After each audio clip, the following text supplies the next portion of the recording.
Sometimes, when I look at paintings, I come like a thief in the night. I'm looking to steal ideas to make my paintings richer. Sometimes, I come to linger in front of a painting.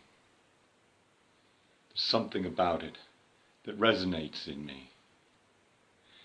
It somehow makes me more aware, more conscious. I feel like I'm looking at the world, lit by the candle of the artist's mind. Sometimes I come to look at paintings and it gives me words.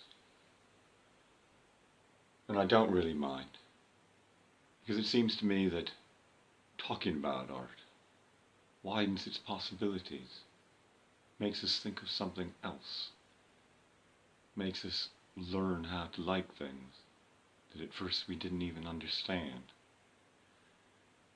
Kind of like a story that you didn't get, or a movie that you didn't get until you see it again, and then suddenly you realize how great it is, or how great it isn't. This term, I want to go through some art and talk about it as part of a chain or a kind of dialogue. Art changes over time, and developing our ability to enjoy the past of art can be very healthy. Among other things, it feels good to know where we have been. It sharpens our sense of what needs to be done. This term, we'll kick off the lectures by looking at Edouard Manet. What was it that made him so modern? Was it his relation to history? Was it his frankness about life? Was it the uncanny flatness of his work? We'll then move on to look at Picasso and his emotional life, his extended depression in his youth, and how it led to a great creative outburst of energy. We'll see this in the next lecture on Cubism, with its radical refiguring of the picture plane.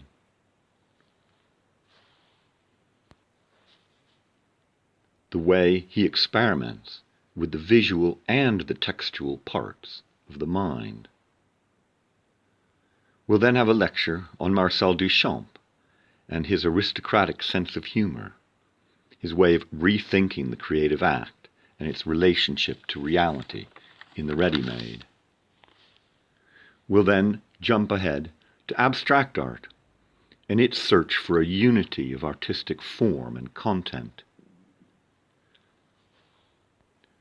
We'll talk about its admiration of the primitive and of Freud's exploration of the mind, and look at the way it works with a tension between flatness and depth. We'll then move on to look at the endgames of modernism in the work of Jasper Johns and Donald Judd, in the work of assemblage art and minimalism. We'll also then look at pop art in the 1960s and more recently. Next, we'll look at earthwork art and how it challenges our consciousness of nature and our consciousness of ourselves as part of the physical world. We'll then move on to performance art and how it developed a new use of space to address social issues and to work with the unavoidable and powerful presence of the body of the artist and the spectator. We'll finish the term with a lecture on conceptual art and the reduction of art to a pure idea. Students will also need to do assessed work. And the assessment this term is to produce a total of 2,000 words of writing.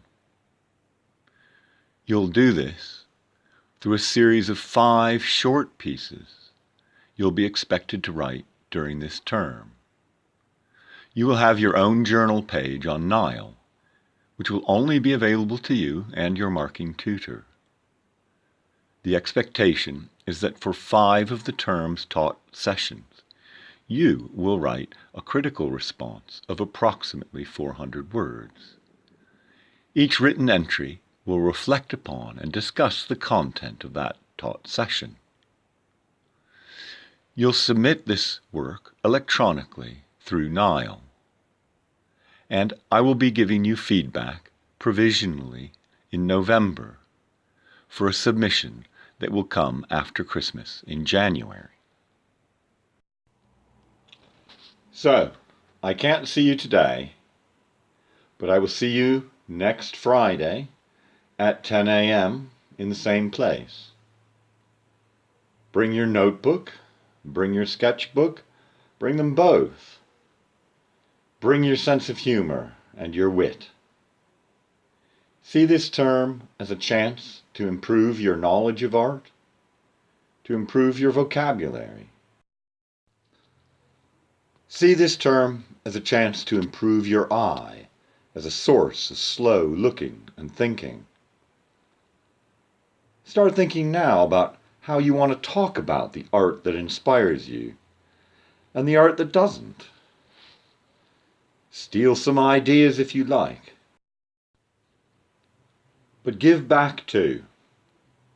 As you can probably tell, I love good art writing, and I look forward to reading yours. Until next week, I bid you goodbye.